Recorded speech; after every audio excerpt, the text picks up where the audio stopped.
ہمارے اسکولوں کے اندر لبے آتی ہے دعا بن کے تمنا میری پڑھایا جاتی تھی. ہمارے اسکولوں کے اندر درود شریف پڑھایا جاتا تھا، وہ سرے سے غائب ہو گیا ہے. سب سے پہلے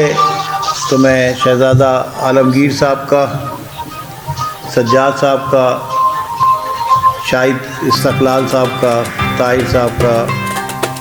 اور کمل نسیم صاحبہ اور دیگر عہدیداران کا شکریہ ادا کرتا ہوں. آپ یقین کریں، ابھی پچھلے دنوں میرے پاس ایک میسیج آیا، انڈیا میں ایک بچے نے اس کو وہ مار رہے ہیں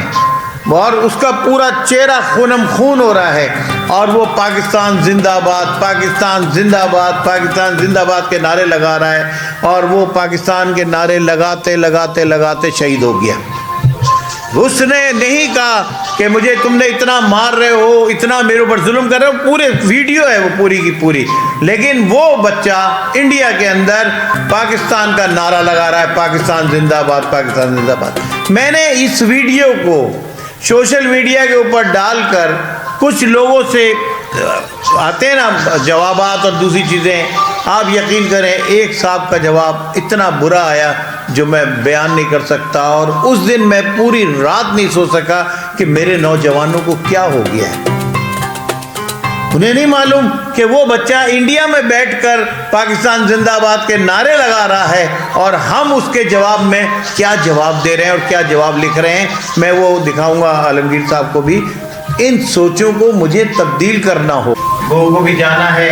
اور شہزادہ عالمگیر صاحب سے تو میں 15-20 منٹ مانگ کے لایا تھا اور کافی دیر ہو گئی ہے اور ہم نے بھی جان کے دیر کرتے رہے کہ کیسے نذیر صاحب آ جائیں، کیسے نذیر صاحب آ جائیں. انشاءاللہ تعالیٰ ہم دعا گو ہوں میں کہ اللہ تعالیٰ ان کو ترقی عطا فرمائے اور اس پاکستان کے لیے، اور ہماری نئی نسل کے نمائندے بھی، بچے بھی بیٹھے ہوئے چھوٹے چھوٹے سے ماشاءاللہ سے، ان کے لیے ہمیں کوئی کام کرنے کی توفیق دے. یہاں میں چاہوں گا شاہد استقلال صاحب سے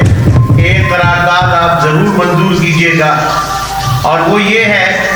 کہ ہمارے اسکولوں کے اندر لبے آتی ہے دعا بن کے تمنا میری پڑھایا جاتی تھی. ہمارے اسکولوں کے اندر درود شریف پڑھایا جاتا تھا، وہ سرے سے غائب ہو گیا ہے، وہ سرے سے نظم کو غائب کر دیا گیا ہے. تو یہ قرارداد ضرور پیش کیجیے گا کہ ہم حکومت پنجاب سے بھی اور حکومت پاکستان سے بھی درخواست کرتے ہیں